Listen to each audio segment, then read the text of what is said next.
अजकल देखो संघर्ष तो साडा चल ही रहा, फिर एक पंजाब का पोलीटिकल सिनैरियो है जिहड़ा उहनूं भी दरकिनार नहीं किया जा सकता, क्योंकि जिहड़े हालात आ ये किसी ना किसी स्पैशल तरह के एक सिस्टम की देन आ। सो साडा संघर्ष आ जिहड़ा किसानी संघर्ष प्रायोरिटी तो वो आ, साडी तरजीह वो आ। पिंडां 'च जाके साडे बंदियां नूं लामबंद कर रहे हैं, सारिਆਂ ਨੂੰ ਨਾਲ जोड़ रहे हैं। दूजी गल एक पोलीटिकल स्ट्रक्चर ਨੂੰ भी मैनूं लगदा सानूं रीस्ट्रक्चर करना पऊगा जो पंजाब दा। सो ਇਹਦੇ ਲਈ ਸਾਡੇ ਲੋਕਾਂ ਨੂੰ ਜਾਗਰੂਕ ਹੋਣਾ, ਆਪਦੀ ਰਿਸਪੌਂਸਿਬਿਲਿਟੀ ਨੂੰ ਸਮਝਣਾ ਤੇ ਫਿਰ ਇਕੱਠੇ ਹੋ ਕੇ ਕੋਈ ਨਾ ਕੋਈ ਹੰਭਲਾ ਮਾਰਨਾ ਇਹ ਬੜਾ ਜ਼ਰੂਰੀ ਹੈ। ਪੋਲੀਟੀਕਲ ਰਿਸਟਰਕਚਰ ਦੀ ਗੱਲ ਕਰ ਰਹੇ ਹੋ, ਕਿਸ ਤਰ੍ਹਾਂ ਦਾ ਪੋਲੀਟੀਕਲ ਰਿਸਟਰਕਚਰ ਤੁਸੀਂ ਕਰਨ ਦੀ ਕੋਸ਼ਿਸ਼ ਕਰ ਰਹੇ ਹੋ, ਕਿਉਂਕਿ ਬਹੁਤ ਚਿਰ ਤੋਂ ਤੁਸੀਂ ਕੋਸ਼ਿਸ਼ ਕਰ ਰਹੇ ਹੋ ਪਰ ਹਰ ਵਾਰ ਤੁਹਾਡੇ ਉੱਤੇ ਸਵਾਲ ਜ਼ਿਆਦਾ ਚੁੱਕੇ ਜਾਂਦੇ ਨੇ। ਹਾਂਜੀ ਨਹੀਂ ਜੀ, ਕੋਸ਼ਿਸ਼ ਦੇਖੋ ਇਹ ਕੋਈ ਐਡਾ ਸੌਖਾ ਕੰਮ ਤਾਂ ਹੈ ਨਹੀਂ, ਔਰ ਇਹ ਦਿਨਾਂ ਦੀ ਗੱਲ ਵੀ ਨਹੀਂ ਹੈ, ਮਹੀਨਿਆਂ ਦੀ ਗੱਲ ਨਹੀਂ ਹੈ, ਇਹਦੇ ਵਾਸਤੇ ਲੰਬਾ ਸਮਾਂ ਲੱਗ ਸਕਦਾ ਤੇ ਲੱਗਦਾ ਹੁੰਦਾ, ਕਿਉਂਕਿ ਇੱਕ 70 ਸਾਲਾਂ ਦਾ ਇੱਕ ਸਿਸਟਮ ਬਣਿਆ ਹੋਇਆ। ਜਦੋਂ ਮੈਂ ਹੁਣੇ ਬੋਲ ਵੀ ਰਿਹਾ ਸੀ ਉਹਦੇ 'ਚ ਮੈਂ ਇੱਕੋ ਹੀ ਗੱਲ ਕਰ ਰਿਹਾ ਸੀ ਵੀ ਸਾਡੇ ਜਿਹੜੇ ਬੰਦੇ ਆ ਉਹਨਾਂ ਨੂੰ ਤਾਂ ਆਬਜੈਕਟ ਸਮਝਦੇ ਆ ਸਾਡੇ ਪੋਲੀਟੀਕਲ ਲੀਡਰਸ, ਤੇ ਆਪ ਸਬਜੈਕਟ ਆ, ਉਹ ਆਬਜੈਕਟ ਆ। ਉਹਨਾਂ ਨੂੰ ਜਿਵੇਂ ਕੋਈ ਵਸਤੂ ਨਹੀਂ ਹੁੰਦੀ, ਵਸਤੂ ਦੀ ਤਰ੍ਹਾਂ ਉਹਨਾਂ ਨੂੰ ਵਰਤਦੇ ਆ। ਹੁਣ ਵਸਤੂ ਤੋਂ ਵੋਟਾਂ ਪਵਾ ਲਓ, ਵਸਤੂ ਨੂੰ ਜਿੱਧਰ ਮਰਜ਼ੀ ਖੜਾ ਕਰਾ ਲਓ। ਸੋ ਫਿਰ ਅਸੀਂ ਜੇ ਕਹਿੰਦੇ ਆ ਵੀ ਬਦਲਾਅ ਆਊਗਾ ਤਾਂ ਬੜਾ ਔਖਾ। ਪਹਿਲਾਂ ਤਾਂ ਸਾਡੇ ਕਲੈਕਟਿਵ ਕੌਨਸ਼ੀਅਸਨੈਸ ਜਿਹੜੀ ਆ ਉਹਨੂੰ ਪੈਦਾ ਕਰਨਾ ਪੈਣਾ, ਸਾਨੂੰ ਆਪਦੇ ਲੋਕਾਂ ਨੂੰ ਜਾਗਰੂਕ ਕਰਨਾ ਪੈਣਾ। ਉਹਦੇ 'ਚ ਹਰ ਬੰਦੇ ਨੂੰ ਆਪਦੀ ਰਿਸਪੌਂਸਿਬਿਲਿਟੀ ਨੂੰ ਸਮਝਣਾ ਪੈਣਾ ਵੀ ਸਮਾਜ ਪ੍ਰਤੀ ਉਹਦੀ ਕੀ ਰਿਸਪੌਂਸਿਬਿਲਿਟੀ ਆ ਔਰ ਇੱਥੇ ਬਦਲ ਕਿਵੇਂ ਲੈ ਕੇ ਆਵਾਂਗੇ ਅਸੀਂ। ਸੋ ਬਦਲ ਕੋਈ ਇੱਕ ਬੰਦੇ ਦੀ ਬਦਲ ਦੀ ਲੋੜ ਹੈ, ਕਿਸ ਤਰ੍ਹਾਂ ਦੇ ਬਦਲ ਦੀ ਲੋੜ? ਬਾਈ ਜੀ ਇੱਕ ਤਾਂ ਮੈਂ ਇਹ ਮੰਨਦਾ ਵੀ ਜਿਹੜਾ ਤਣਾਅ ਤੇ ਟਕਰਾਅ ਪੈਦਾ ਹੋ ਰਿਹਾ ਨਾ ਸਾਡੇ ਸਮਾਜ 'ਚ, ਉਹ ਤਣਾਅ ਤੇ ਟਕਰਾਅ ਇਸ ਕਰਕੇ ਪੈਦਾ ਹੋ ਰਿਹਾ ਕਿਉਂਕਿ ਡੋਮੀਨੇਸ਼ਨ ਦੀ ਇੱਕ ਜਿਹੜੀ ਇੱਕ ਬੇਸਿਕ ਇਨਸਟਿੰਕਟ ਆ ਨਾ, ਉਹ ਡੋਮੀਨੇਟ ਹਰ ਵਰਗ, ਹਰ ਜਥੇਬੰਦੀ, ਹਰ ਪੋਲੀਟੀਕਲ ਪਾਰਟੀ ਡੋਮੀਨੇਟ ਕਰਨਾ ਚਾਹੁੰਦੀ ਆ। ਸੋ ਜਦੋਂ ਤੱਕ ਸਾਡੇ ਅੰਦਰ ਅਸੀਂ ਸਾਰਥਕਤਾ ਦੀ ਗੱਲ ਨਹੀਂ ਕਰਾਂਗੇ, ਜਦੋਂ ਤੱਕ ਇੱਕ ਟੋਟਲ ਡੈਮੋਕਰਟਾਈਜੇਸ਼ਨ ਦੀ ਗੱਲ ਨਹੀਂ ਕਰਾਂਗੇ, ਜਦੋਂ ਤੱਕ ਅਸੀਂ ਜੇ ਕੋਈ ਬਦਲ ਦੀ ਗੱਲ ਕਰੂਗਾ ਉਹਨੂੰ ਜਾਂ ਤਾਂ ਫਿਰਕੂ ਟੈਗ ਦੇ ਦਿਓ ਜਾਂ ਉਹਨੂੰ ਇਹ ਕਹਿ ਦਿਓ ਵੀ ਇਹ ਤਾਂ ਐਂਟੀ ਸੋਸ਼ਲ ਆ ਜਾਂ ਐਂਟੀ ਨੈਸ਼ਨਲ ਆ, ਇਹ ਟੈਗ ਦਿੰਦੇ ਰਹਿੰਦੇ ਆ, ਤੁਹਾਨੂੰ ਐਗਜ਼ਿਸਟ ਹੀ ਨਹੀਂ ਕਰਦੇ, ਤੁਹਾਡੀ ਸਪੇਸ ਨਹੀਂ ਦਿੰਦੇ ਤੁਹਾਨੂੰ। ਸੋ ਜਦੋਂ ਤੱਕ ਅਸੀਂ ਇਹਨਾਂ ਆਪਦੀ ਸਪੇਸ ਨੂੰ ਕ੍ਰੀਏਟ ਕਰਕੇ ਆਪਦੇ ਕੁਝ ਬੰਦਿਆਂ ਨੂੰ ਸੱਚੀਓ ਹੀ ਨਾਲ ਇੱਕ ਕਲੈਕਟਿਵ ਕੌਨਸ਼ੀਅਸਨੈਸ ਪੈਦਾ ਕਰਕੇ ਨਾਲ ਨਹੀਂ ਜੋ ਤੋਰਾਂਗੇ ਤੇ ਫਿਰ ਇੱਕ ਟੋਟਲ ਡੈਮੋਕਰਟਾਈਜੇਸ਼ਨ ਦੀ ਗੱਲ ਨਹੀਂ ਕਰਾਂਗੇ, ਉਦੋਂ ਤੱਕ ਜਿਵੇਂ ਅੱਜ ਕੱਲ੍ਹ ਮੇਰੇ ਤੇ ਫਿਰਕੂ ਟੈਗ ਲੱਗਣ ਲੱਗ ਗਏ ਵੀ ਇਹ ਤਾਂ ਸੰਤ ਜਰਨੈਲ ਸਿੰਘ ਭਿੰਡਰਾਂ ਦੀ ਗੱਲ ਕਰਦਾ ਜਾਂ ਤਾਂ ਇਹ ਤਾਂ ਸਿੱਖਾਂ ਦੀ ਗੱਲ ਕਰਦਾ, ਹਾਲਾਂਕਿ ਇਹੋ ਜਿਹੀ ਕੋਈ ਗੱਲ ਹੈ ਨਹੀਂ। ਮੈਂ ਕੱਲ੍ਹ ਨੂੰ ਕਿਸੇ ਵੀ ਸਾਡੇ ਵਰਗ ਤੇ ਕਿਤੇ ਵੀ ਧੱਕਾ ਕੋਈ ਸਰਕਾਰ ਕਰਦੀ ਆ ਮੈਂ ਨਾਲ ਖੜਾ ਹੋਊਂਗਾ। ਸੋ ਜਦੋਂ ਆਪਾਂ ਬਦਲ ਦੀ ਗੱਲ ਕਰਦੇ ਹਾਂ, ਆਪਾਂ ਇੱਕ ਸਾਰਥਕ ਸਮਾਜ ਦੀ ਗੱਲ ਕਰਦੇ ਹਾਂ। ਅਸੀਂ ਜਦੋਂ ਪੜ੍ਹ ਲਿਖ ਜਾਂਦੇ ਹਾਂ ਨਾ ਤਾਂ ਪੜ੍ਹਨ ਲਿਖਣ ਦਾ ਮੇਨ ਮਕਸਦ ਹੀ ਸਾਡਾ ਇਹ ਹੁੰਦਾ ਵੀ ਕੋਈ ਚੰਗਾ ਬਦਲਾਅ ਲੈ ਕੇ ਆਈਏ ਆਪਾਂ। ਅੱਜ ਵੀ ਕਿਸਾਨ ਜਿਹੜੇ ਨੌਜਵਾਨਾਂ ਦੀ ਗੱਲ ਕਰਦੇ ਹੋ ਬਾਈ ਜੀ, ਦੋ ਗੱਲਾਂ। ਰਾਜਨੀਤੀ ਤੋਂ ਬਾਹਰ ਤਾਂ ਅਸੀਂ ਚਾਹੇ ਦੇਖੋ, ਤੁਸੀਂ ਜਿਹੜੀ ਰਾਜਨੀਤੀ ਦੀ ਗੱਲ ਕਰਦੇ ਹੋ ਨਾ ਉਹ ਗੱਲ ਕਰ ਰਹੇ ਹੋ ਮੇਨ ਸਟ੍ਰੀਮ ਪੋਲੀਟਿਕਸ ਦੀ, ਵੋਟਾਂ ਦੀ ਪੋਲੀਟਿਕਸ ਦੀ, ਹੈ ਨਾ। ਮੇਨ ਸਟ੍ਰੀਮ ਪੋਲੀਟਿਕਸ ਤੇ ਜਿਹੜੀ ਆਪਾਂ ਮੰਨ ਲਓ ਇੱਕ ਕੌਨਫਲਿਕਟ ਪੋਲੀਟਿਕਸ ਕਰ ਰਹੇ ਹਾਂ, ਸਿਸਟਮ ਨਾਲ ਕੌਨਫਲਿਕਟ ਆਪਣਾ ਇੱਕ, ਹੈ ਨਾ, ਇਹ ਵੀ ਰਾਜਨੀਤੀ ਆ। ਰਾਜਨੀਤੀ ਦੇ ਵੀ ਵੱਖਰੇ ਵੱਖਰੇ ਵਹਿਣ ਹੁੰਦੇ ਆ ਔਰ ਆਪਾਂ ਨੂੰ ਮੇਨ ਸਟ੍ਰੀਮ 'ਚ ਵੀ ਆਉਣਾ ਪਊਗਾ, ਆਪਾਂ ਨੂੰ ਸੋਸ਼ਲ ਇੱਕ ਰੀਸਟਰਕਚਰਿੰਗ ਵੀ ਕਰਨੀ ਪਊਗੀ। ਔਰ ਇਹ ਗੱਲ ਤੁਹਾਡੀ ਪੱਕੀ ਆ ਵੀ ਬਿਨਾਂ ਇਹਦੇ 'ਚ ਅੰਦਰ ਵੜੇ ਹੋਏ ਜੇ ਅਸੀਂ ਕਹਾਂਗੇ ਬਾਹਰੋਂ ਬੈਠੇ ਅਸੀਂ ਕੋਈ ਬਦਲ ਲੈ ਆਵਾਂਗੇ, ਇਹ ਤਾਂ ਹੋ ਨਹੀਂ ਸਕਦਾ। ਸੋ ਸਾਨੂੰ ਕਈ ਤਰ੍ਹਾਂ ਦੀਆਂ ਮੂਵਮੈਂਟਸ ਇਕੱਠੀਆਂ ਖੜੀਆਂ ਕਰਨੀਆਂ ਪੈਣਗੀਆਂ। ਹਾਂਜੀ ਨਹੀਂ, ਮੈਂ ਤਾਂ ਰਾਜਨੀਤੀ ਦਾ ਪਾਰਟ ਹੀ ਬਣਿਆ ਹੋਇਆ। ਤੁਸੀਂ ਇਹ ਦੇਖੋ, ਰਾਜਨੀਤੀ ਜੁਆਇਨ ਜਾਂ ਨਹੀਂ ਜੁਆਇਨ ਨੂੰ ਤਾਂ ਮੈਂ ਕਦੇ ਕਿਹਾ ਹੀ ਨਹੀਂ, ਪਰ ਮੈਂ ਇਹ ਗੱਲ ਜ਼ਰੂਰ ਕਹਿੰਦਾ ਰਿਹਾ ਵੀ ਹਜੇ ਮੇਰਾ ਮਕਸਦ ਵੋਟਾਂ ਲੜਨਾ ਨਹੀਂ ਆ। ਹਜੇ ਮੈਂ ਚੋਣਾਂ 'ਚ ਖੜਾ ਹੋ ਕੇ ਤੇ ਇਹ ਕਹਿ ਲਓ ਵੀ ਇੱਕ ਕਿਸੇ ਪਰਟੀਕੂਲਰ ਪਾਰਟੀ ਨਾਲ ਐਸੋਸੀਏਟ ਹੋ ਜਾ ਤੇ ਦੁਨੀਆ ਨੂੰ ਜਾਂ ਪੰਜਾਬ ਨੂੰ ਉਸ ਪਾਰਟੀ ਦੀ ਐਨਕ 'ਚੋਂ ਹੀ ਦੇਖਣ ਲੱਗ ਜਾ, ਫਿਰ ਤਾਂ ਉਹ ਪਾਰਟੀ ਹਿੱਤ ਪਹਿਲਾਂ ਹੁੰਦੇ ਆ, ਲੋਕਾਂ ਦੇ ਹਿੱਤ ਬਾਅਦ 'ਚ ਹੁੰਦੇ ਆ। ਹਜੇ ਤਾਂ ਅਸੀਂ ਬੜੇ, ਜਦੋਂ ਮੈਂ ਕਿਹਾ ਵੀ ਪਿੰਡਾਂ 'ਚ ਜਾ ਕੇ ਲੋਕਾਂ ਨੂੰ ਸ਼ਹਿਰਾਂ 'ਚ ਜਾ ਕੇ ਮਿਲ ਕੇ ਕੁਝ ਇਹੋ ਜਿਹੇ ਬੰਦੇ ਇਕੱਠੇ ਕਰੀਏ ਜਿਹੜੇ ਬੰਦੇ ਵਾਕਈ ਚਾਹੁੰਦੇ ਆ ਵੀ ਅਸੀਂ ਆਪਦੇ ਲੋਕਾਂ ਖਾਤਰ, ਆਪਦੀ ਧਰਤੀ ਖਾਤਰ ਕੁਝ ਕਰ ਸਕੀਏ। ਇਹ ਤੜਪ ਜਿਨ੍ਹਾਂ ਦੇ ਅੰਦਰ ਪਈ ਆ ਉਹਨਾਂ ਬੰਦਿਆਂ ਨੂੰ, ਉਹਨਾਂ ਰੂਹਾਂ ਨੂੰ ਇਕੱਠੇ ਕਰਨਾ ਬਹੁਤ ਜ਼ਰੂਰੀ ਹੈ। ਨੌਜਵਾਨਾਂ ਨੂੰ ਤੁਸੀਂ ਹਮੇਸ਼ਾ ਗੱਲ ਕਰਦੇ ਹੋ ਪਰ ਨੌਜਵਾਨਾਂ ਦਾ ਆਪਣੇ ਹਾਲ ਹੀ ਦੇ ਵਿੱਚ ਪਾਕਿਸਤਾਨ ਦਾ ਐਨਕਾਊਂਟਰ ਹੋਇਆ, ਸਾਡੇ ਪੁਲਿਸ ਐਨਕਾਊਂਟਰ ਕਰ ਦਿੰਦੀ ਹੈ, ਬਾਅਦ 'ਚ ਗੱਲ ਉੱਠਦੀ ਵੀ ਫੇਕ ਐਨਕਾਊਂਟਰ, ਹਜੇ ਵੀ ਉਹਨਾਂ ਦੇ ਪਰਿਵਾਰ ਵਾਲਿਆਂ ਨੇ ਸੰਸਕਾਰ ਨਹੀਂ ਕੀਤਾ, ਉਹ ਕਹਿੰਦੇ ਵੀ ਫੇਕ ਐਨਕਾਊਂਟਰ ਕੀਤਾ। ਨੌਜਵਾਨਾਂ ਨਾਲ ਤਾਂ ਇਹ ਕੁਛ ਹੋ ਰਿਹਾ, ਜਿਹੜੇ ਨੌਜਵਾਨ ਥੋੜ੍ਹੇ ਅੱਗੇ ਆਉਣ ਦੀ ਕੋਸ਼ਿਸ਼ ਕਰ ਰਹੀ ਹੈ, ਪੁਲਿਸ ਕਹਿ ਦਿੰਦੇ ਵੀ ਪੁਲਿਸ ਆਪ ਗੈਂਗਸਟਰ ਬਣਾਉਂਦੀ ਹੈ ਫਿਰ ਮਾਰ ਦਿੰਦੀ ਹੈ। ਇਹ ਤਾਂ ਸਾਨੂੰ ਪਤਾ। ਮੇਰੇ ਤਾਂ ਤੁਸੀਂ ਇਹ ਦੇਖੋ, ਜਦੋਂ ਆਪਾਂ ਇਹਦੇ ਤੇ ਜੋਰਾ ਕੀਤੀ ਸੀ, ਉਹਦਾ ਬੇਸਿਕ ਮੁੱਦਾ ਹੀ ਇਹ ਸੀ ਵੀ ਇਹ ਸਿਸਟਮ ਕ੍ਰੀਏਟ ਕਰਦਾ, ਸਿਸਟਮ ਜਨਰੇਟ ਕਰਦਾ, ਜਿਹੜੇ ਇੱਥੇ ਆਪਾਂ ਕਹਿ ਦਈਏ ਵੀ ਕੋਈ ਗੈਂਗਸਟਰ ਬਣ ਜਾਂਦਾ, ਕੋਈ ਇੱਥੋਂ ਚਲਾ ਜਾਂਦਾ, ਕੋਈ ਨਸ਼ਿਆਂ 'ਚ ਪੈ ਜਾਂਦਾ, ਕੋਈ ਹੋਰ ਛੋਟੇ ਪੈਟੀ ਕ੍ਰਾਈਮਸ ਕਰਨ ਲੱਗ ਜਾਂਦਾ। ਜਦੋਂ ਤੱਕ ਅਸੀਂ ਬਿਮਾਰੀ ਨੂੰ ਜਿਹੜੇ ਬੰਦੇ ਕੋਈ ਗੈਂਗਸਟਰ ਬਣਨਾ, ਕੋਈ ਨਸ਼ਿਆਂ 'ਚ ਪੈਣਾ, ਇਹ ਤਾਂ ਲੱਛਣ ਆ ਬਿਮਾਰੀ ਦੇ, ਹਨਾ। ਜਦੋਂ ਤੱਕ ਬਿਮਾਰੀ ਨੂੰ ਜੜੋਂ ਨਹੀਂ ਪੱਟਾਂਗੇ ਨਾ, ਉਦੋਂ ਤੱਕ ਬਾਈ ਇਹ ਲੱਛਣਾਂ ਨੇ ਪੈਦਾ ਹੁੰਦਾ ਹੀ ਰਹਿਣਾ। ਹੁਣ ਜੇ ਸਾਡਾ ਖੂਨ ਮੰਨ ਲਓ ਕਿਤੇ ਖਰਾਬ ਆ ਤੇ ਸਾਡੇ ਸਰੀਰ ਤੇ ਫੋੜੇ ਹੋ ਗਏ, ਅਸੀਂ ਫੋੜਿਆਂ ਦੀ ਦਵਾਈ ਨਹੀਂ ਲੈਂਦੇ, ਅਸੀਂ ਖੂਨ ਨੂੰ ਸਾਫ਼ ਕਰਦੇ ਹਾਂ ਪਹਿਲਾਂ। ਤੇ ਕਿਉਂਕਿ ਜੇ ਫੋੜਿਆਂ ਦੀ ਦਵਾਈ ਲੈ ਲਈ ਤਾਂ ਉਹਨੇ ਹਫ਼ਤੇ ਜਾਂ ਮਹੀਨੇ ਬਾਅਦ ਫੇਰ ਹੋ ਜਾਣਾ।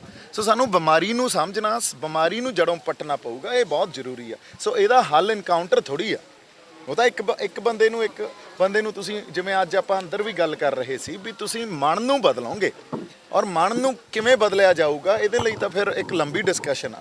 ਜਦੋਂ ਤੱਕ ਉਹਨਾਂ ਦੇ ਮਨਾਂ ਨੂੰ ਸੰਬੋਧਨ ਨਹੀਂ ਕਰੋਗੇ, ਜਿੰਨੇ ਮਰਜ਼ੀ ਕਾਨੂੰਨ ਬਣਾ ਲਓ, ਜਿੰਨੇ ਮਰਜ਼ੀ ਨਿਯਮ ਬਣਾ ਲਓ, ਜੇ ਅਸੀਂ ਕਹੀਏ ਵੀ ਇੱਥੇ ਕ੍ਰਿਮੀਨਲ ਐਕਟੀਵਿਟੀਜ਼ ਘੱਟ ਹੋ ਜਾਣਗੀਆਂ, ਨਸ਼ਾ ਘੱਟ ਜਾਊਗਾ, ਜਾਂ ਇੱਥੇ ਤਣਾਅ ਤੇ ਟਕਰਾਅ ਘੱਟ ਜਾਊਗਾ ਸਮਾਜ 'ਚ, ਇਹ ਤਾਂ ਪੋਸੀਬਲ ਹੀ ਨਹੀਂ ਹੈ। ਜੇ ਤੁਸੀਂ ਕਹਿੰਦੇ ਯੂਥ ਦੇ ਉੱਪਰ ਅਟੈਕ ਹੋ ਰਿਹਾ ਲਗਾਤਾਰ, ਵਾਪਸ ਜਾ ਰਹੇ ਹੋ, ਜੇ ਕਿਸਾਨੀ ਮੋਰਚੇ ਦੀ ਗੱਲ ਕਰੀਏ ਆਪਾਂ, ਕਿਸਾਨੀ ਮੋਰਚੇ 'ਚ ਤੁਹਾਡੀ ਐਬਸੈਂਸ ਆ ਕਾਫੀ ਟਾਈਮ ਤੋਂ, ਕਦੋਂ ਵਾਪਸ ਜਾ ਰਹੇ ਹੋ? ਨਹੀਂ ਜੀ, ਐਬਸੈਂਸ ਨਹੀਂ ਆ। ਦੇਖੋ ਸਾਡੇ ਉੱਥੇ ਸਾਰੇ ਬੰਦੇ ਤਾਂ ਉੱਥੇ ਹੀ ਬੈਠੇ ਆ, ਔਰ ਹੁਣ ਮੈਂ ਤਾਂ ਪਿੰਡੋਂ ਪਿੰਡ ਹੀ ਹੋਇਆ, ਕਿਉਂਕਿ ਲਾਮਬੰਦੀ ਤਾਂ ਪਿੰਡਾਂ 'ਚੋਂ ਹੀ ਕਰਨੀ ਆ। ਔਰ ਉਹਨਾਂ ਪਿੰਡਾਂ 'ਚੋਂ ਕਈ ਵਾਰੀ ਕੀ ਹੋ ਗਿਆ, ਜਦੋਂ 26 ਜਨਵਰੀ ਦੀ ਜੋ ਘਟਨਾ ਹੋਈ ਆ ਨਾ, ਉਹਦੇ ਤੇ ਬਹੁਤ ਵੱਡਾ ਇੱਕ ਬਿਰਤਾਂਤ ਰਚ ਦਿੱਤਾ ਗਿਆ, ਸਰਕਾਰ ਨੇ ਰਚਿਆ। ਤੇ ਸਰਕਾਰ ਨੇ ਕਿਵੇਂ ਮਾਨਸਿਕਤਾ ਫੜੀ ਲੋਕਾਂ ਦੀ, ਉਹ ਫਲੈਗ ਜਾਂ ਉਹ ਸਾਡਾ ਨਿਸ਼ਾਨ ਸਾਹਿਬ ਜਿਹੜਾ ਹਿਊਮਨ ਰਾਈਟਸ ਦੀ ਜਿੱਥੇ ਉਲੰਘਣਾ ਹੁੰਦੀ ਆ ਉੱਥੇ ਮੌਜੂਦ ਹੁੰਦਾ। ਸ਼੍ਰੀ ਗੁਰੂ ਤੇਗ ਬਹਾਦਰ ਸਾਹਿਬ ਜਦੋਂ ਦਿੱਲੀ ਜਾ ਕੇ ਸ਼ਹੀਦੀ ਦਿੰਦੇ ਆ, ਉਹ ਕਿਸ ਖਾਤਰ ਦਿੰਦੇ ਆ? ਹਿਊਮਨ ਰਾਈਟਸ ਦੀ ਉਲੰਘਣਾ ਹੀ ਹੋਈ ਸੀ ਨਾ, ਉਦੋਂ ਬੰਦਿਆਂ ਨੂੰ ਮਾਰਿਆ ਹੀ ਜਾ ਰਿਹਾ ਸੀ, ਧਰਮ ਪਰਿਵਰਤਨ ਕੀਤਾ ਜਾ ਰਿਹਾ ਸੀ।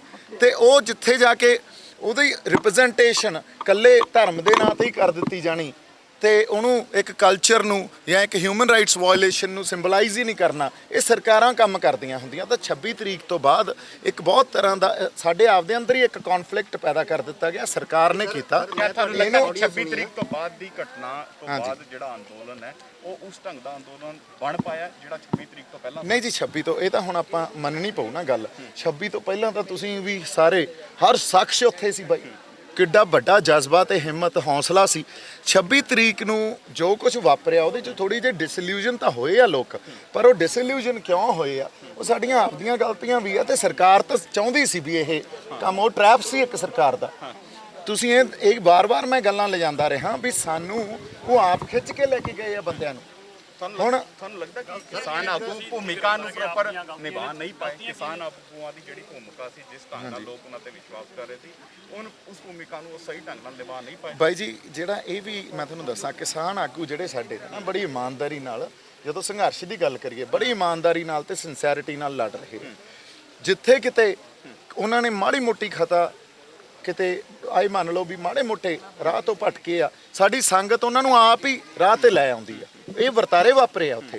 ਔਰ ਮੰਨ ਲਓ ਜਿਵੇਂ ਮੈਂ ਬੈਠਾ, ਲੱਖਾ ਬੈਠਾ, ਕੁਝ ਉਹ ਗੱਲਾਂ ਕਰ ਦਿੰਦੇ ਆ, ਪਰ ਉਹਨਾਂ ਨੇ ਇਮਾਨਦਾਰੀ ਤੇ ਸਿੰਸੈਰਿਟੀ ਨਾਲ ਸੰਘਰਸ਼ ਲੜਿਆ। ਅੱਜ ਜੇ ਮੈਂ ਗੱਲਾਂ ਨੂੰ ਅਧਿਐਨ ਕਰਾਂ, ਦੇਖੋ ਪ੍ਰੋਪੇਗੈਂਡਾ ਜਿੰਨਾ ਮਰਜ਼ੀ ਕਰੀ ਜਾਈਏ, ਪਰ ਜੇ ਆਪਾਂ ਗੱਲਾਂ ਦਾ ਅਧਿਐਨ ਕਰੀਏ ਨਾ, ਤਾਂ ਇੱਕ ਸੋਸ਼ਲ ਟੈਰਰ ਜਿਹੜਾ 26 ਨੂੰ ਕ੍ਰੀਏਟ ਕੀਤਾ ਗਿਆ ਨਾ, ਉਹ ਸਰਕਾਰ ਨੇ ਕੀਤਾ। ਔਰ ਉਹ ਸੋਸ਼ਲ ਟੈਰਰ ਦੇ ਸ਼ਿਕਾਰ ਸਾਡੇ ਕਿਸਾਨ ਆਗੂ ਵੀ ਹੋ ਗਏ। ਜਦੋਂ ਆਪਾਂ ਕਹਿੰਦੇ ਆ ਨਾ ਫਰਸ਼ੀਵਾਦ, ਹੁਣ ਬੀਜੇਪੀ ਫਰਸ਼ੀਵਾਦ ਕਰ ਰਹੀ ਆ। ਫਰਸ਼ੀਵਾਦ ਕੀ ਆ? ਫਰਸ਼ੀਵਾਦ ਕੱਲਾ ਜ਼ੁਲਮ ਤੇ ਜ਼ਬਰ ਕਰਨਾ ਨਹੀਂ ਹੁੰਦਾ। ਫਰਸ਼ੀਵਾਦ ਕੀ ਹੁੰਦਾ, ਉਹਦਾ ਕੈਰੈਕਟਰਿਸਟਿਕਸ ਕੀ ਆ? ਇੱਕ ਸੁਸਾਇਟੀ ਨੂੰ, ਲੋਕਾਂ ਨੂੰ ਤਿਆਰ ਕੀਤਾ ਜਾਂਦਾ ਸੋਸ਼ਲ ਟੈਰਰ ਕ੍ਰੀਏਟ ਕਰਨ ਵਾਸਤੇ, ਵੀ ਹੁਣ ਤਾਂ ਪਤਾ ਨਹੀਂ ਕੀ ਵਾਪਰ ਜੂ। ਔਰ ਇਹੀ ਗੱਲ ਉੱਤੇ ਮੀਡੀਆ ਰਾਹੀਂ, ਉਹਨਾਂ ਦੇ ਚੈਨਲਸ ਰਾਹੀਂ, ਉਹੀ ਮੀਡੀਆ ਜਿਹਨੇ ਕਦੇ ਕਿਸਾਨੀ ਸੰਘਰਸ਼ ਦੀ ਗੱਲ ਨਹੀਂ ਕੀਤੀ ਸੀ, ਤੁਸੀਂ ਸਾਰਿਆਂ ਨੇ ਜਦੋਂ ਤੋਂ ਕਿਸਾਨੀ ਸੰਘਰਸ਼ ਸ਼ੁਰੂ ਹੋਇਆ ਤੁਸੀਂ ਸਾਰਿਆਂ ਨੇ ਸਾਥ ਦਿੱਤਾ। ਮੈਨੂੰ ਦੱਸੋ ਜੇ ਨੈਸ਼ਨਲ ਮੀਡੀਆ ਨੇ ਸਾਥ ਦਿੱਤਾ ਹੋਵੇ ਤਾਂ।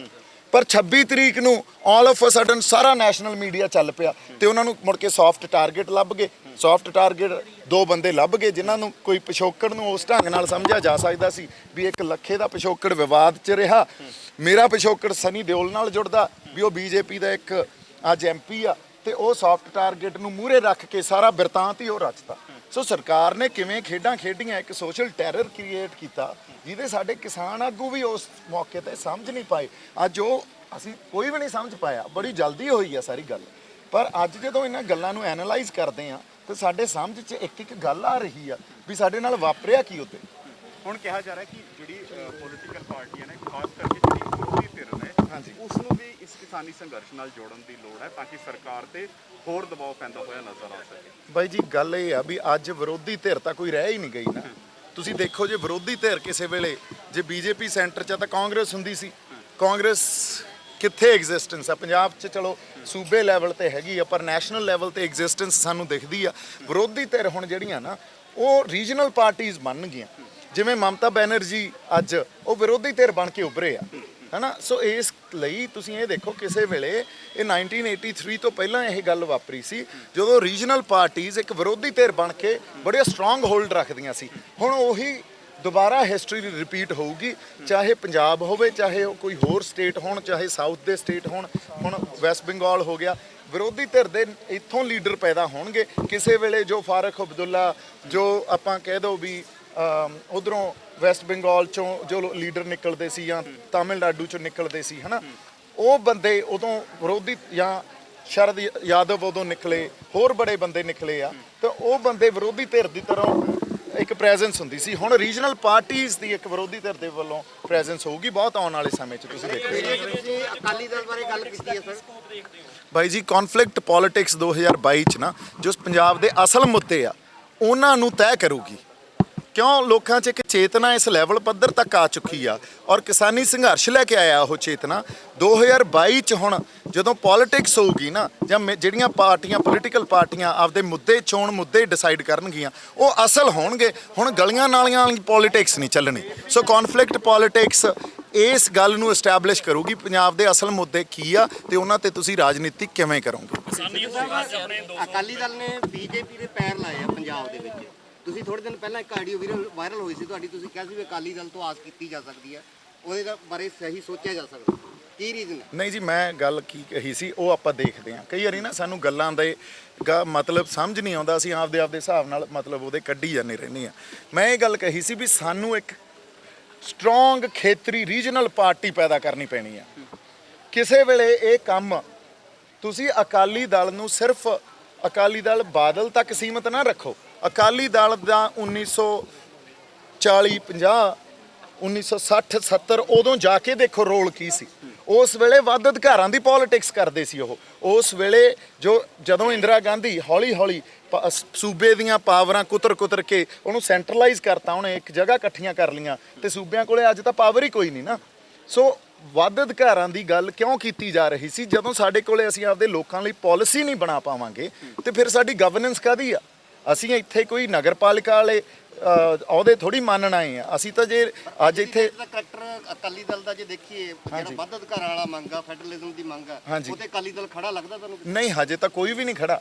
ਆਪਾਂ ਗੱਲ ਜੇ ਕਹੀਏ ਅੱਜ ਉਹਦੇ ਤੇ ਤਾਮਿਲਨਾਡੂ ਖੜਾ, ਉਹਦੇ ਤੇ ਮਹਾਰਾਸ਼ਟਰ ਖੜਾ, ਉਹਦੇ ਤੇ ਹੋਰ ਬੜੇ ਸਟੇਟ ਖੜੇ ਆ। ਪੰਜਾਬ ਨੇ ਜੋ ਇੱਕ ਆਪਦੀ ਨੈਸ਼ਨਲ ਲੈਵਲ ਤੇ ਰੀਜਨਲ ਪੋਲਿਟਿਕਸ ਦੀ ਸਪੇਸ ਸੀ ਉਹ ਗਵਾ ਚੁੱਕਿਆ ਪੰਜਾਬ ਬੜੇ ਸਮਾਂ ਪਹਿਲਾਂ। ਹੁਣ ਜਿਹੜੀ ਪਾਰਟੀ ਆਪਾਂ ਪੈਦਾ ਕਰੀਏ ਉਹ ਆਪਣੀ ਨੈਸ਼ਨਲ ਸਪੇਸ ਨੂੰ ਵੀ ਲਵੇ ਤੇ ਇੰਟਰਨੈਸ਼ਨਲ ਸਪੇਸ ਨੂੰ ਵੀ ਲਵੇ। ਸੋ ਸਾਨੂੰ ਬੜੇ ਇਸੇ ਕਰਕੇ ਮੈਂ ਹਮੇਸ਼ਾ ਕਹਿੰਦਾ ਸਾਨੂੰ ਆਪਦਾ ਇੰਟੈਲੈਕਚੁਅਲ ਕੈਲੀਬਰ ਆ ਜਿਹੜਾ ਉਹ ਚੱਕਣਾ ਪਊਗਾ, ਰਾਜਨੀਤਿਕ ਸਮਝ ਨੂੰ ਵੀ ਉੱਤੇ ਚੱਕਣਾ ਪਊਗਾ, ਕਲੈਕਟਿਵ ਕੌਨਸ਼ੀਅਸਨੈਸ ਪੈਦਾ ਕਰਨੀ ਪਊਗੀ, ਫਿਰ ਸਾਨੂੰ ਮਸਲਿਆਂ ਦਾ ਸਮਝ ਆਉਣੀ ਆ, ਫਿਰ ਕੋਈ ਹੱਲ ਕੱਢਾਂਗੇ। ਇੱਕ ਤੁਹਾਡਾ ਲੈਕਚਰ ਮੇਰੇ ਕੋਲ ਆਡੀਓ ਪਈ ਆ ਉਹ। ਹਾਂਜੀ। ਤੁਸੀਂ ਸਟੇਜ ਤੇ ਇੱਕ ਗੱਲ ਕੀਤੀ ਸੀ, ਹਾਲਾਂਕਿ ਤੁਸੀਂ ਬਾਅਦ ਵਿੱਚ ਉਸ ਗੱਲ ਤੋਂ ਮੁੱਕਰੇ ਵੀ ਆ, ਵੀ ਅਸੀਂ ਚਾਹੁੰਦੇ ਆ ਖਾਲਿਸਤਾਨ। ਨਹੀਂ ਭਾਈ ਇਹ ਗੱਲ ਪਈ ਆ ਮੇਰੇ ਕੋਲ। ਹਾਂ ਪਈ ਆ, ਪਰ ਉਹ ਤੁਸੀਂ ਸੁਣੋ, ਮੈਂ ਇਹ ਗੱਲ ਨਹੀਂ ਕਹੀ। ਨਹੀਂ ਜੀ ਭਾਈ, ਮੈਂ ਇਹ ਨਹੀਂ ਕਹੀ ਵੀ ਅਸੀਂ ਚਾਹੁੰਦੇ ਆ। ਤੁਸੀਂ ਗੱਲ ਨੂੰ ਸਮਝੋ। ਚਾਹੇ ਹਿੰਦੂ ਰਾਸ਼ਟਰ ਦੀ ਗੱਲ ਆ, ਚਾਹੇ ਖਾਲਿਸਤਾਨ ਦੀ ਗੱਲ ਆ, ਉਹ ਹੈ ਕੀ? ਉਹ ਲੋਕਾਂ ਦੇ ਮਨਾਂ 'ਚ ਪਈ ਹੋਈ ਭਾਵਨਾ। ਕਈਆਂ ਦੇ ਮਨਾਂ 'ਚ ਹਿੰਦੂ ਰਾਸ਼ਟਰ ਦੀ ਭਾਵਨਾ ਪਈ ਆ, ਕਈਆਂ ਦੇ ਮਨਾਂ 'ਚ ਖਾਲਿਸਤਾਨ ਦੀ ਭਾਵਨਾ ਪਈ ਆ। ਇੱਕ ਐਸਪੀਰੇਸ਼ਨ ਆ। ਹੁਣ ਜਦੋਂ ਭਾਵਨਾ ਪਈ ਆ ਤਾਂ ਸਾਡਾ ਕਾਨੂੰਨ ਇਹ ਕਹਿੰਦਾ ਵੀ ਕੋਈ ਵੀ ਭਾਵਨਾ ਜੇ ਹੋਵੇ ਨਾ ਉਹਨੂੰ ਤੁਸੀਂ ਪੀਸਫੁਲੀ ਸੁਣੋ। ਨਹੀਂ ਬਾਈ, ਕਿਸਾਨ ਮੋਰਚੇ ਦੀ ਨਹੀਂ, ਕਿਸਾਨ ਮੋਰਚੇ ਦੀ ਸਟੇਜ ਤੇ ਨਹੀਂ, ਉੱਥੇ ਕਿਸਾਨ ਮੋਰਚੇ 'ਚ ਬੁਲਾਰਿਆਂ ਨੇ ਕਿੱਥੋਂ ਤੱਕ ਦੇ ਸਫ਼ਰ ਕੀਤੇ ਆ, ਇਹ ਅਸੀਂ ਗੱਲ ਸਮਝ ਗਏ। ਉਹ ਕਿਸਾਨ ਮੋਰਚੇ ਦੀ ਸਟੇਜ ਤੋਂ ਬੜੇ ਸਫ਼ਰ ਹੋਏ ਆ, ਬੜੇ ਦੂਰ ਵੱਧ ਅਧਿਕਾਰਾਂ ਦੇ ਕਹਿ ਲਓ, ਨੈਸ਼ਨਲ ਇੰਟਰਨੈਸ਼ਨਲ ਪੋਲਿਟਿਕਸ ਕਹਿ ਲਓ, ਬੜੇ ਸਫ਼ਰ ਹੋਏ ਆ। ਉਹੀ ਇੱਕ ਸਫ਼ਰ ਸੀ। ਮੈਂ ਇੱਕ ਗੱਲ ਸਮਝਾਉਣ ਦੀ ਕੋਸ਼ਿਸ਼ ਇਹ ਕਰ ਰਿਹਾ ਸੀ, ਜਿਹੜੀ ਇੱਕ ਐਸਪੀਰੇਸ਼ਨ ਹੁੰਦੀ ਆ ਨਾ, ਮੈਚੁਰ ਡੈਮੋਕ੍ਰੇਸੀਜ਼ ਆ ਜਿਹੜੀਆਂ, ਮੈਚੁਰ ਡੈਮੋਕ੍ਰੇਸੀ, ਇੱਕ ਆਪਣਾ ਦੇਸ਼ ਇੱਕ ਮੈਚੁਰ ਡੈਮੋਕ੍ਰੇਸੀ ਹੈ ਨਾ, ਉਹ ਇਹਨਾਂ ਐਸਪੀਰੇਸ਼ਨਸ ਨੂੰ ਬੜੀ ਮੈਚੁਰਿਟੀ ਨਾਲ ਡੀਲ ਕਰਦੀਆਂ, ਇਹਨਾਂ ਤੇ ਜ਼ਬਰ ਜਾਂ ਜ਼ੁਲਮ ਨਹੀਂ ਕਰਦੀਆਂ। ਇਹ ਤਾਂ ਇੱਕ ਪੀਸਫੁਲ ਐਸਪੀਰੇਸ਼ਨ ਆ, ਔਰ ਪੀਸਫੁਲ ਐਸਪੀਰੇਸ਼ਨ ਸਾਡਾ ਕਾਨੂੰਨ ਕਹਿੰਦਾ ਵੀ there is no harm in it and it is not against the law। ਸੋ ਗੱਲ ਇਹ ਸੀ, ਇਸ ਗੱਲ ਤੋਂ ਮੈਂ ਕੋਈ ਵੀ ਕਹੀ ਹੋਈ ਗੱਲ ਤੋਂ ਜੇ ਗਲਤ ਕਹੀ ਹੋਈ ਤਾਂ ਬੰਦਾ ਮਾਫੀ ਮੰਗ ਲੈਂਦਾ, ਤੇ ਜੇ ਸਹੀ ਕਹੀ ਆ ਫਿਰ ਸਹੀ ਆ, ਪਰ ਮੈਂ ਮੁੱਕਰਦਾ ਨਹੀਂ ਕਦੇ। ਮੈਂ ਤੁਹਾਨੂੰ ਸੱਚੀ ਇਹ ਗੱਲ ਦੱਸ ਰਿਹਾ। ਹਾਂਜੀ, ਤੁਸੀਂ ਇੱਕ ਵਾਰ ਇਹ ਵੀ ਕਿਹਾ ਸੀਗਾ ਕਿ ਵੀ ਕਿਸਾਨਾਂ ਦੀ ਕਈ ਬੋਲਾਂ ਹੈ ਜੇ ਮੈਂ ਖੋਲਣ ਤੇ ਆ ਗਿਆ ਤਾਂ ਮੈਂ ਬਹੁਤ ਕੁਝ ਖੋ ਬਿਲਕੁਲ ਬਿਲਕੁਲ ਪਤਾ ਕੀ ਹੁੰਦਾ, ਇਹ ਵੀ ਮੈਂ ਤੁਹਾਨੂੰ ਗੱਲ ਦੱਸਦਾ। ਉਹਨਾਂ ਦਾ ਪਾਸਟ, ਜਿਵੇਂ ਸਾਡਾ ਪਾਸਟ ਕਈ ਵਾਰੀ ਮੈਂ ਕਹੋ ਵੀ ਸਨੀ ਦਿਓਲ ਬਾਈ ਦੀ ਚੋਣ ਵੇਲੇ ਉਹਨਾਂ ਦੇ ਚੋਣਾਂ 'ਚ ਆ ਕੇ ਖੜਾ ਹੋ ਗਿਆ ਤੇ ਮੈਨੂੰ ਬੀਜੇਪੀ ਨਾਲ ਜੋੜ, ਹੋਰ ਤਾਂ ਕੋਈ ਆਧਾਰ ਨਹੀਂ ਹੈ ਨਾ ਕਿਸੇ ਕੋਲੇ। ਕਈ ਸਾਡੇ ਲੀਡਰਾਂ ਦਾ ਪਾਸਟ ਵੀ ਉਹਨਾਂ ਤੇ ਸਵਾਲ ਚੱਕੇ ਜਾ ਸਕਦੇ ਆ, ਔਰ ਜਦੋਂ ਅਸੀਂ ਉਹੀ ਤਣਾਅ ਤੇ ਟਕਰਾ, ਕਿਉਂਕਿ ਸਾਡਾ ਫੋਕਸ ਪੁਆਇੰਟ ਆ ਉਹ ਸਰਕਾਰ ਤਾਂ ਚਾਹੁੰਦੀ ਨਹੀਂ ਸੀ ਵੀ ਬਣੇ, ਸਾਨੂੰ ਆਪਸ 'ਚ ਹੀ ਉਲਝਾਈ ਰੱਖਿਆ ਬੜਾ ਸਮਾਂ। ਤਾਂ ਜਦੋਂ ਇਹ ਗੱਲਾਂ ਨੂੰ ਬਾਹਰ ਬੈਠ ਕੇ ਸਮਝੇ ਆ ਹੁਣ, ਤਾਂ ਸਾਨੂੰ ਪਤਾ ਲੱਗਿਆ ਸਰਕਾਰ ਨੇ ਕਿਵੇਂ ਸਾਡੇ ਨਾਲ, ਸਾਡੀ ਮਾਨਸਿਕਤਾ ਨਾਲ ਵੀ ਉਹ ਖੇਡੇ ਆ, ਕਿਹੜੇ ਬੰਦੇ ਉਹਨਾਂ ਨੇ ਪਲਾਂਟ ਕੀਤੇ ਆ ਤੇ ਸਾਡੇ ਨਾਲ ਕੀਤਾ ਕੀ ਆ।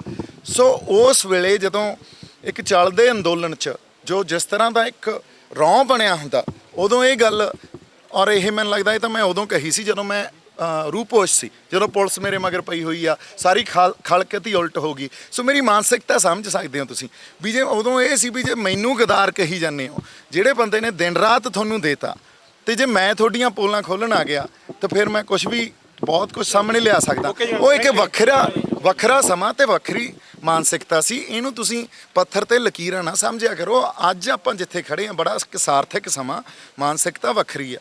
ਸੋ ਸਾਡੇ ਆਗੂ ਸਤਿਕਾਰਯੋਗ ਆ, ਅਸੀਂ ਉਹਨਾਂ ਦੀ ਅਗਵਾਈ 'ਚ ਸੰਘਰਸ਼ ਲੜ ਰਹੇ ਹਾਂ। ਉਹ ਤਾਂ ਫਿਰ ਲੀਡਰਸ਼ਿਪ ਦੱਸੋਗੇ।